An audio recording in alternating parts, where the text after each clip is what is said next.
What's up, guys? Eli here, back for a new stuff video. I got quite a decent amount of stuff. I got CDs, DVDs, Blu-ray, and one cassette tape. And that tape in question is actually what has been holding back this video. Not that you guys knew anything about it or would care, but I've literally had the video ready, waiting on this one item. But it was quite an anticipated tape, I gotta say. And actually, there are a couple of highly anticipated albums that I'm going to be talking about, and movies. So this is kind of a cool one, in my opinion. For you, not so much probably, but thanks for watching anyways. Louis says hello as always. My co-pilot, or whatever you want to call it, mascot. He's wearing his, I don't know if I showed it last time, he is wearing his Christmas bandana, so he's very festive. Louis is actually kind of religious. I don't know if you guys knew about that. Which is weird because I'm not. I don't know where he got it, but he's a little religious, kind of right wing too, I think. But he does live in North Idaho, so I'm working with him on that. But anyways, let's get going. We'll start off with the music because I know that's what you guys like the most. I'm just going to start this off with a bang. I'm going to show what might not be a big deal to you is definitely a big deal to me.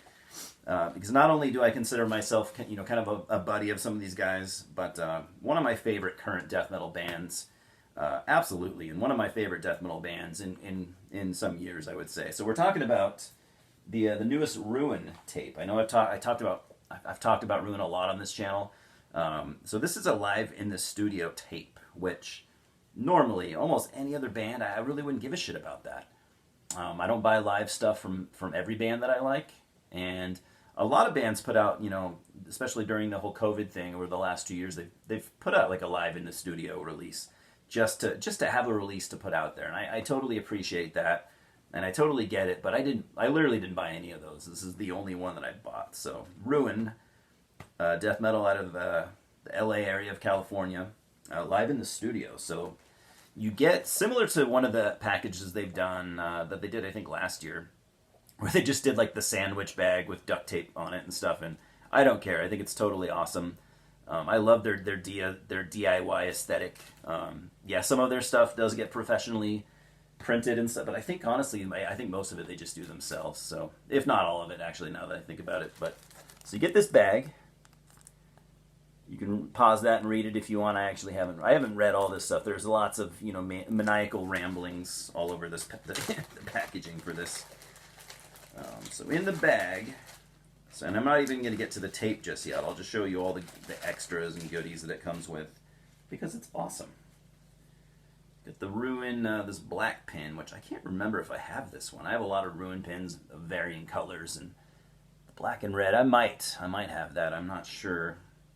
And I also can't remember if I have this silver black one, but I will use these, definitely.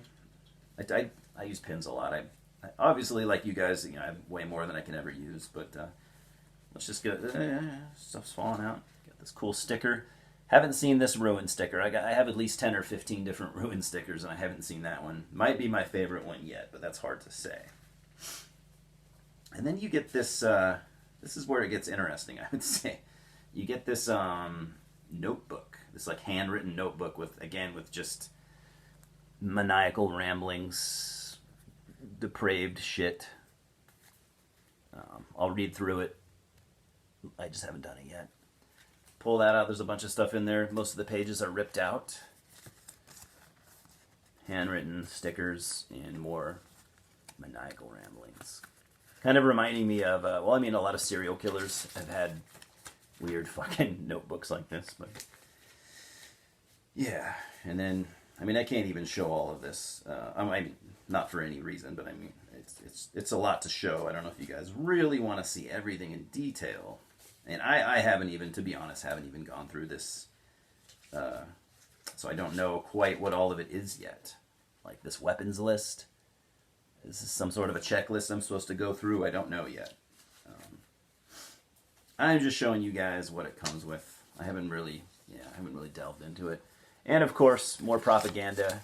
Lots of pictures of serial killers and fucked up deaths.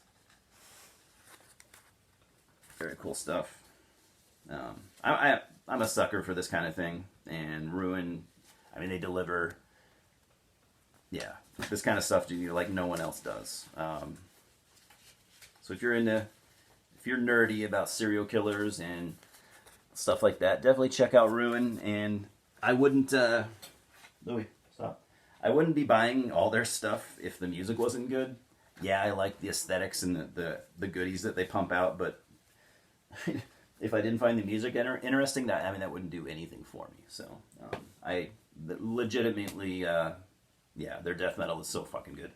I've talked about it probably 5 times on this channel, so I might not really need to go into depth. Just if you like death metal, nasty, sick, ugly death metal, look into Ruin. More stickers that, unrelated to the band. More, I probably can't show this shit on YouTube. I don't know. Can I show severed heads? I'm gonna do it. I did it. More Ruin stickers. I've had at least 10 of these, so probably pass those on to some friends. Yeah, more gruesome death stuff.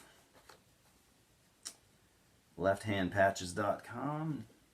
Not familiar with that, but cool. I might be going overboard with showing you guys every little thing, but by the way, yeah, I think this is sold out by now. Yeah, I was talking to one of the guys from the band the other day. Yeah, that might be gone by now. You might be able to get one off Discogs. Every now and then they'll repress stuff. By the way, this is the deluxe version that I got. The regular version I think just came with a tape, but every time they put something out, I always try to get the deluxe version because it's just always a lot of fun. This is the actual tape. First of all, the canvas pouch that it comes in. Ruin Death Metal Cult. And what matters the most, of course, the music. There's the tape. Very cool cover. There's the back. I'll try to show you from all angles. You can really see everything.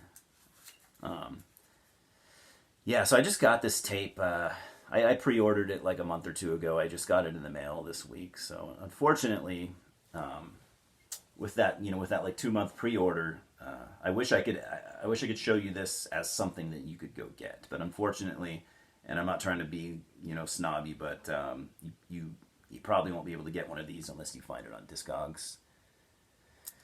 And that's lame. I mean, if you just want to hear the music, if you're unable to get a physical copy and you just want to hear the music, I might be able to help you out with MP3s. I could totally ask the band if they'd be cool with it. I'm 99% sure they would be. So if this was like something that you wanted to get and you weren't able to, I totally sympathize. Send me a message or something and I might be able to at least get the tunes to you in MP3 form. Because, this was a pretty limited tape and sold out fairly quick. So, but that doesn't mean that you guys shouldn't be able to at least hear the music. And like I said, I'm 99% sure the band would be cool with it. But I would, of course, get their approval first before I did something like that. So, anyways, moving on, we have 2 more 2021 releases. I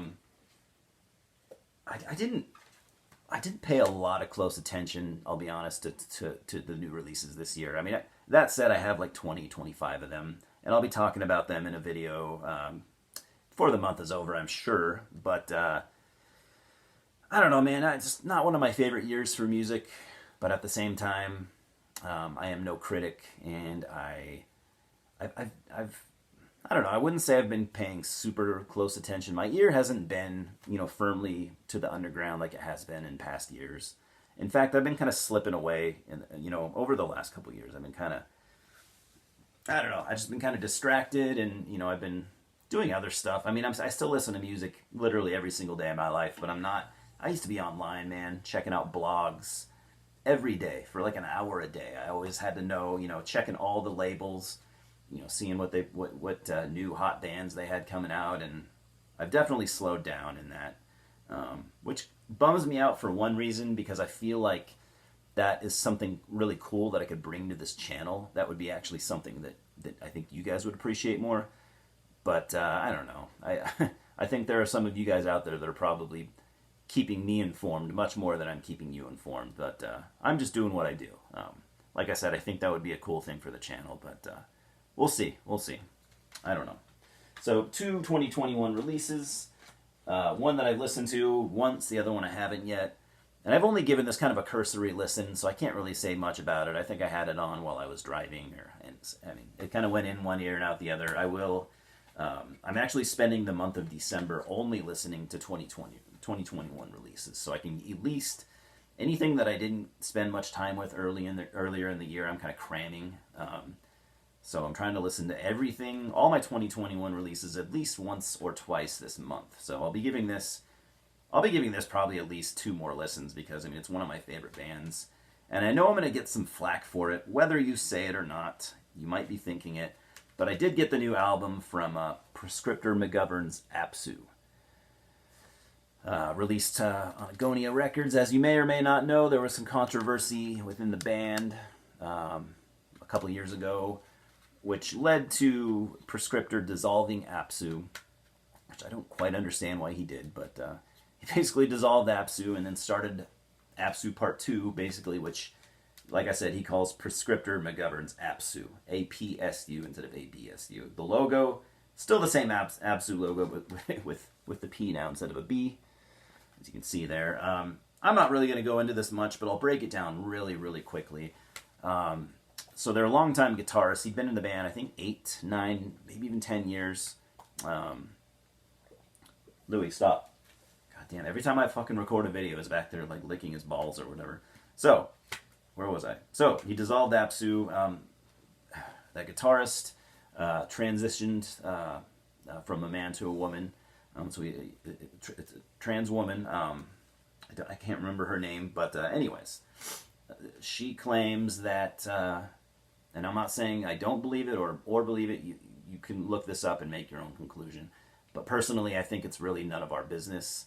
But that doesn't mean you can't.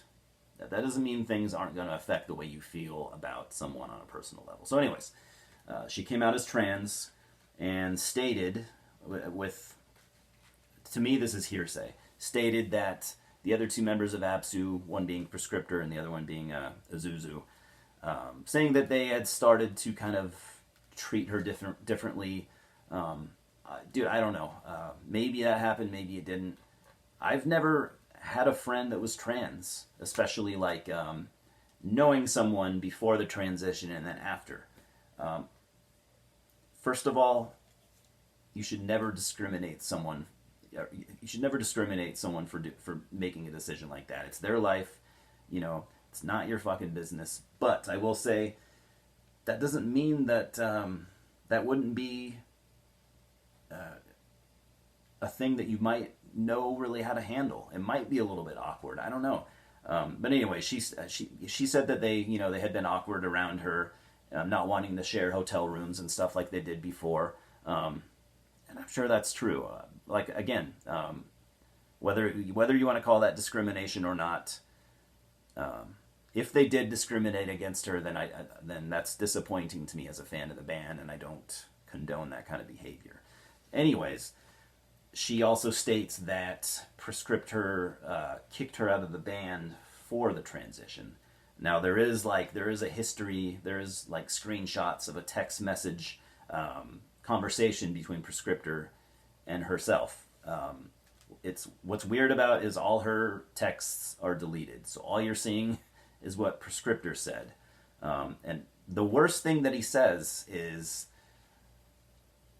I can't remember, something about like, your decision has basically caused the exit of you from Absu. I guess what Prescriptor has said to the press is that, and this might come out a little weird, and again, not something I can condone. He said there's no place for a woman in Absu, is what he said.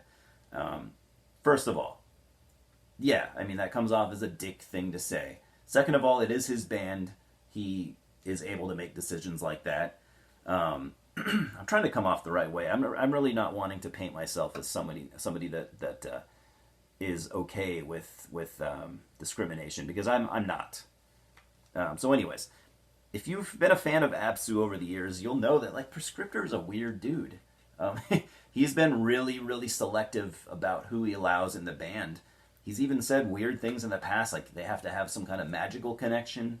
They have to have like a similar lineage, like of an Irish Scottish bloodline, something like that. Not in a racist not in a racist way, but just like he, you know, I could go. This would take a long time to fully describe it. Like Prescriptor is very much into like ritual magic and stuff. So I mean, there's some stuff going on in there that we probably don't understand, and I certainly don't. So, anyways, he's always been very selective about who he has in the band. What it seems like to me, whether he discriminated against her or not. Am I even saying that right? Discriminated against? I don't know how to fucking. I'm no master of the English language. You know this. But anyways, if he discriminated against her, then that's fucked up. His basically, in his words, is he just didn't feel like a woman would be the right fit for Absu. Is that sexist? I guess. But anyways, my point is, I still like the band. I've obviously remained a fan of bands that have had their fair share of controversy, and this just wasn't enough for me to me. This, I just felt like this was like that was your business. That was the band, and it didn't have a lot of bearing on me as a fan.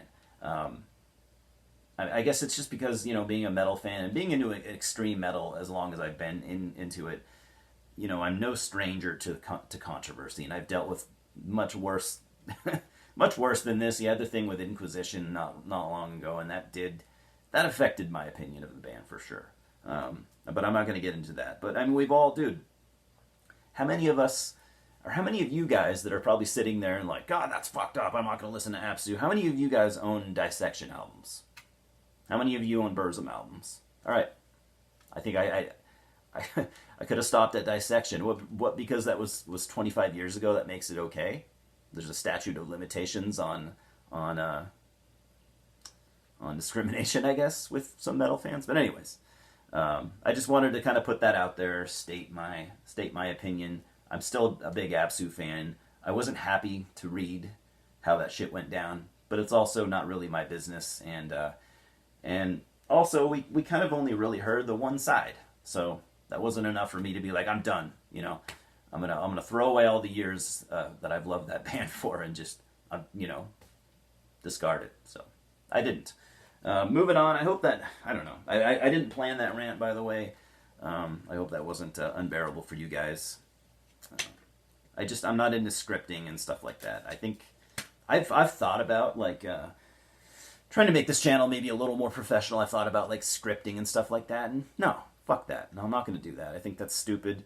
I have watched metal channels where they try to be like super professional, and to me it just comes off as fake and fucking lame. And I'm all about, I like to make my videos basically the same as if you guys were here and we were just having a conversation. And in fact, I wish it were that way. I wish we could just sit around and talk and have beers and shit, or rock stars or whatever. But anyways, that's how I like to do it. This is also a 2021 release out of the UK, Savart Records. We have Self Hypnosis. This is a fairly new band. Album is called Contagion of Despair. So this is from what little I've heard so far and what I've read, this is like kind of an industrial doom death band. Two of the guys in this band were from the band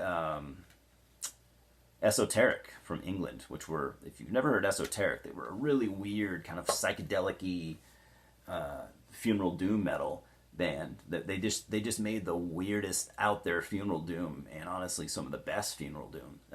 If you're a massive funeral doom fan, you're no stranger to that band, I'm sure. I never listened to them a lot, and I never listened to a lot of funeral doom. But when I wanted to hear that kind of shit, Esoteric were always at the top of my list. Truly an amazing band. So yeah, like I said, two guys from Esoteric formed this band, which, like I said, is I've listened to a little bit of it. It's not. I kind of thought it would sound more like esoteric than anything else, but it really has its own sound. If you're a fan of like, if you can imagine like Funeral Doom with little bits of like Godflesh, that's kind of what you get here, and it really works. So you got Greg Chandler and Chris Clayton, by the way. Yeah, can't wait to dive into this and give it a couple full listens. And honestly, I don't think it's going to be something I'll be able to listen to frequently. I'm not a big Funeral Doom guy, but this is not typical Funeral Doom, if even Funeral Doom at all. So I think it's something I'll dig. I definitely was excited when I saw it at the record store. I'd never even heard of it before. So yeah, I'm stoked. So those are my 2021 releases. Probably the last ones I'll have for the year, to be honest. So yeah, I think we're probably about to wrap that up. These next things are just random pickups. We got 1978's album from Tangerine Dream called Cyclone. I have a lot of Tangerine Dream. I am no expert with the band or the genre at all, but I really love this band. I honestly never heard of this album. They have like 50 fucking albums. So Cyclone, like I said, 1978. This is just a whatever CD pressing. Probably the first CD pressing, I would imagine. Yeah. Haven't listened to it yet. Stoked to hear it. Like I said, I absolutely love Tangerine Dream. Not the kind of music that I can just put on anytime, but when I'm in the mood, absolutely, that's a band that I reach for. And in the ambient, kind of ambient, proggy, even krautrocky. They're a band that, I don't need to describe them to you, but they've traversed a lot of genres over the years. They've done it all. This next one I was not initially planning on getting. Came out in 2013, which is crazy because I don't remember it being that long ago. But never planned on getting it. I never planned on getting this, but I saw it randomly in the store, and I've been really getting into this band lately. You might have noticed. So I'm talking about Catatonia. I got this album, Dethroned and Uncrowned. It's got the cool digibook, which I'm kind of a sucker for these types of releases. And what this is basically a revisioned version of their album. What was it called? The Dead End Kings, I think it was called. Came out, I think, just a year or two prior to this. So this is reimagined. I believe it's all acoustic, which is even crazier to me why I bought this, because I'm not into acoustic music at all, especially a whole fucking album. This is going to be, I think, a challenge for me, but like I said, I've been loving Catatonia so much lately. I'm literally in that mode where I'm going to pick up everything that I can from them. This is a double disc version, by the way. The regular version just has the album. This has a second disc with a 5.1 surround sound DVD version, but which I'll probably never play because I don't have 5.1 surround sound. I don't even really know what that means. But, Catatonia, absolutely love that band more now than ever for some reason. And yet another thing sent to me by my good buddy Rick over at the Dreadful Minutes. When he learned that I didn't have this, he promptly sent me a copy, and I absolutely love him for that. Another Ruin CD with Plague Transmissions Volume 2. So this is a compilation. It's got, tracks from splits that they've done and EPs and stuff like that. Compilation. A lot of stuff on here I didn't have. I have some of it, but I didn't have it all, and so it's cool to have this compilation. So this came out in 2020 on Horror, Pain, Gore, Death Productions, which is, I believe, a Philly-based label, right, Rick? And Rick lives in Philly, so that's very cool. On the back, holy shit. You might remember those two kids that tried to kill themselves when they were listening to Judas. I don't know, I'm laughing. It's not funny. Listening to Judas Priest in the, was that the early 90s, or was that 80s? I don't remember. Was it 70s? I don't fucking remember when that happened. But anyways, you might have heard about it.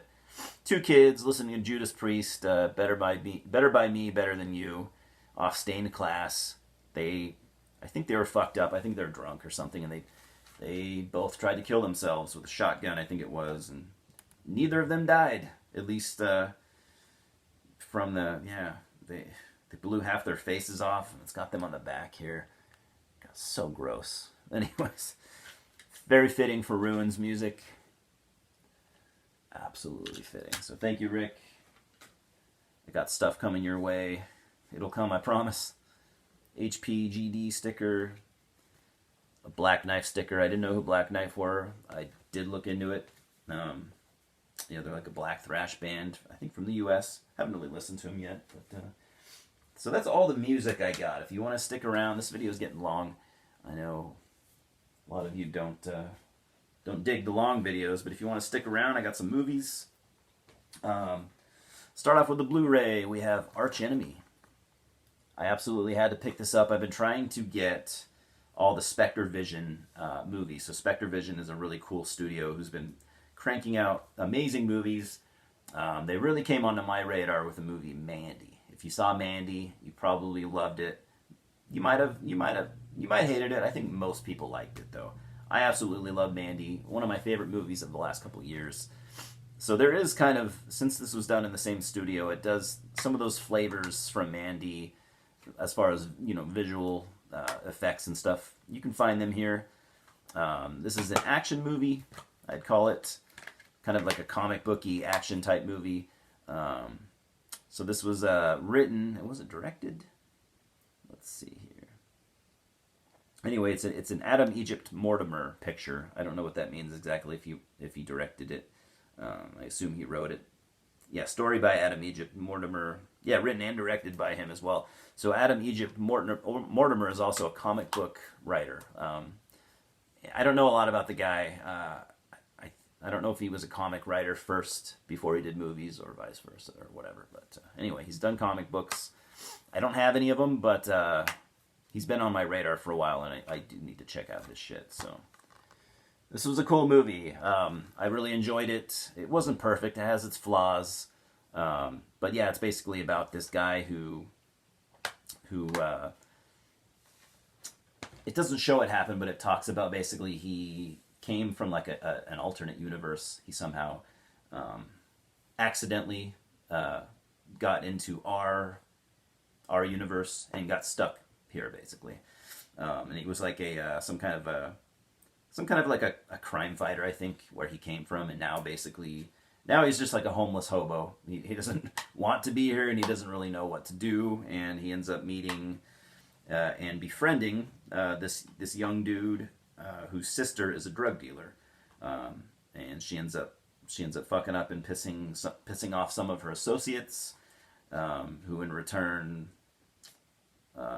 obviously want vengeance, and so this guy steps in to help his friends basically fight back against the drug gang. So pretty cool movie. I really enjoyed it. Yeah, these are in no order whatsoever, by the way, because now I'm going to Wrong Turn 2, unrated. What's up with all the Wrong Turn DVDs being unrated? I mean, that's cool. I don't know what the difference is exactly. If there's are they extra gory? I'm not sure. So yeah, I've been working on getting all the Wrong Turn movies. I had the first one years back.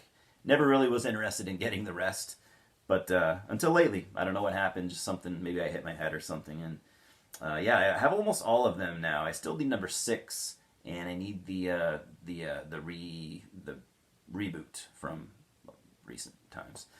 So if you have a copy of Wrong Turn 6 that you want to part with, let me know, because I haven't seen it in the stores that we have here. Obviously, I could probably get it off Amazon, but I don't know. So yeah, I've from what I've heard and what I've read, this is a fan favorite.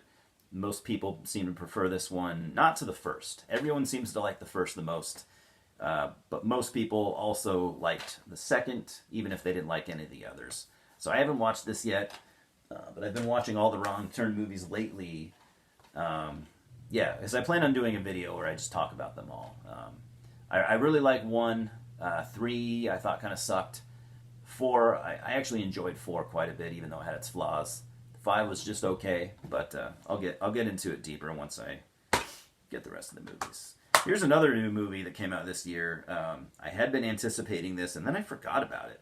So I just randomly saw this in a store, here where I live, and I was like, oh my god, it was like, I can't believe I forgot about that, and I still haven't watched it. I think I bought it a week ago. Maybe I'll watch it tonight, but one of my most anticipated movies of the year for sure.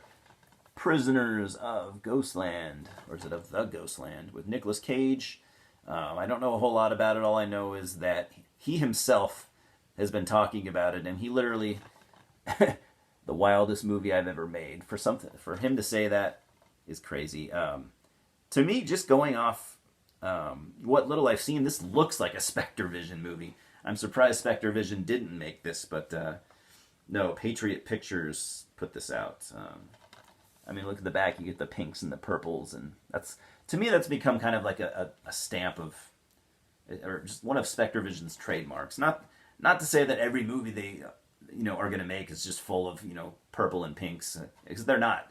But that's something that obviously you found with Mandy, and then The Color Out of Space, and even kind of Arch Enemy had a little bit of that going on too. So I feel like they had to have kind of borrowed from Spectre Vision for this movie. Maybe it was Nick's idea, since he worked with them, on Mandy, and he has said that he wants to work with them more. So I think you can expect to see more Spectre Vision movies with Nick Cage, and I'm totally okay with that, because it's just the most perfect combination. Another Spectre Vision movie. I had seen this around, but I never really had paid much attention. This came out in 2015. So it's a Spectre Vision movie. Scream Factory put out the DVD, and we all love Scream Factory. We got the boy, David Morse, and I'm a big Rainn Wilson fan, so I'm really excited to watch this. It's basically about a young boy who is what's the word for it? Not like a psychopath, but he's like a sociopath. That's really all I know about it. But like I said, I really love Rainn Wilson, so I think Spectre Vision teamed up with Rainn Wilson. I think this, I'm really looking forward to watching this. Did I show the back? I always liked Rainn Wilson ever since I saw Super. I don't know if you guys saw that movie Super. If you haven't, dude, one of my favorite movies literally of all time. Yeah. There's the inside. Scream Factory, whether the movies are good or not that they put out, they always do. They just always do a good job. So, yeah, really stoked to watch that. Got a couple more, guys. God damn, this video is long. Not that I usually care about that. I just know that like 90% of people don't watch videos to the end. So I don't know. I guess like the last 20 minutes of this video, I might just be talking to myself. But I know a few of you guys watch the whole thing, so that's all that matters. I've been wanting to buy this movie for a while. I've never seen it. For some reason, I never really wanted to see it until these last couple years. So we're talking about Pumpkinhead with Lance Henriksen, directed by Stan Winston, which I thought was crazy. Obviously, Stan's known for his practical effects, but he actually directed this movie, which you guys already knew that, but I always thought it was crazy. Anyways, yeah, I always just kind of lumped this in with like forgettable 80s American horror movies that just I didn't need to waste my time on. But the more and more I've been diving into, reading about it and, watching reviews, reading reviews, I just really had wanted to see it all of a sudden. So should be up my alley. Last but not least, this is a movie I wouldn't necessarily had been anticipating this. This just came out, by the way. I was kind of interested, just sort of interested. Then I started seeing reviews. The reviews got me quite a bit more interested, but I was still on the fence about, like, am I going to like this or not? I fucking absolutely love this movie. This is easily probably my number 2 movie for this year. Obviously, Pig for me is going to be untouchable, but this, so good. We're talking about Malignant, directed by James Wan of the first Saw movie. I believe he came up with the concept behind the Conjuring universe. He did the Conjuring, but I think he was key in coming up with that, the bulk of that universe. Correct me if I'm wrong about that, but he definitely did the Conjuring films. I think he did the Insidious films, at least the first one he did, which I love the first Insidious movie. I've seen some of the sequels, and I thought they were garbage. Conjuring, I think the first one's decent. I didn't really care for the second, and I haven't gone beyond that, but yeah, Malignant.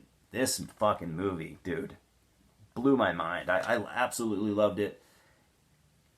I just had a blast. Is it scary? I don't know if I'd call it scary. It is creepy at times. Definitely has creepy moments. I don't know if I was, but uh, it's just entertaining. I don't agree with most of the reviews that I read and watched, even by some done by people that I very much respect, like Red Letter Media. I don't agree with everyone talking about how much of a comedy this was. Sure, there might have been some comedic moments, but barely. I don't. This is not. I was expecting a horror comedy. That's literally how people were describing it. It's not a horror comedy. This is a brutal, grisly, bloody, violent horror movie, and I absolutely loved it. Story-wise, it's very comparable to Basket Case, so I won't say any more because I don't want to spoil it. But if you like Basket Case, I think you could really get on board with this. I thought the acting was good. You know, the girl that plays the main character, I don't know her name, but I thought she was great. I think her sister, the lady that plays her sister, everyone in this was great, I thought. So I mean, the acting was believable, and I liked the characters for the most part, and the brutal scenes in this, though. I mean, this movie is just so bloody and so gory and violent, and I was just entertained the whole way through. Another thing you might have noticed if you've been paying attention is a lot of people are calling it, it's very giallo inspired. Dude, maybe a little bit. They're maybe a little bit giallo inspired, but not as. Like I said, the critics took the giallo edge and the horror comedy edge, and they just pushed it, and I don't know why. I don't see it. I just think this is a grisly, brutal horror movie that I absolutely loved. So entertaining. So, anyways, that's all I got, guys. As if this video is not long enough, I've been trying to correct this because it's something I like doing, although I don't think anyone cares. But I used to show, or at least for a while, I would have a comic book of the day that I would show you guys, and it's been a couple months, and I've not been doing that. So today we're going to be talking, and I'm not going to go into depth. I'm just going to show it, and I'll talk about it for 1 minute. But lately I've been reading this Year One graphic novel, Batman Year One, written by Frank Miller. David Mazzucchelli did the art. If you don't know anything about this, this is a origin story of Batman. I've had this for like a decade, and I literally just started reading it. It's not an origin movie so much like going back to Bruce Wayne as a child, but it's going back to like right when he decides to start becoming Batman. That's basically where this starts. So it's the roots of Batman, not the roots of Bruce Wayne, but the roots of the character Batman. So obviously Frank Miller, one of the best writers and artists in comic history. So everything he writes is pretty much gold. And I'm glad that I'm finally getting to reading this fucking thing because it's a classic. 1986 is when it came out, the original comic. Anyway, this graphic novel probably came out in the 2000s. But anyways, I really appreciate it, dude. If anyone made it to the end of this, I thank you so much. This video went on a little bit long, but yeah. Talk to me about stuff. If you want to talk to me about the Absu controversy, I'd be really interested in hearing your opinion. And feel free to give me your opinion. I'm not going to judge you. I'm certainly not going to try and roast you.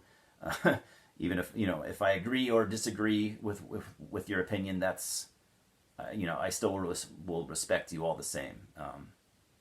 That's how I think the world needs to work, or we need to at least get better at that. So yeah, I'd be really interested in hearing your thoughts on the Absu thing. Also, if you've heard the album, what do you think about it? Like I said, I only listened to it one time, and I'm not quite, just off one listen, I definitely don't like it as much as the last two albums, but I haven't spent enough time with it to really make that decision. So yeah, what do you think about Malignant? What do you think about Prisoners of the Ghostland? Have you seen that? And what about Arch Enemy? Or Ruin? Talk to me about whatever you want. Talk to me about your dogs and cats, especially. Anyways, Louis says hello and goodbye. He's right there. I appreciate it as always. Thanks for stopping by. We will talk soon, guys. Cheers.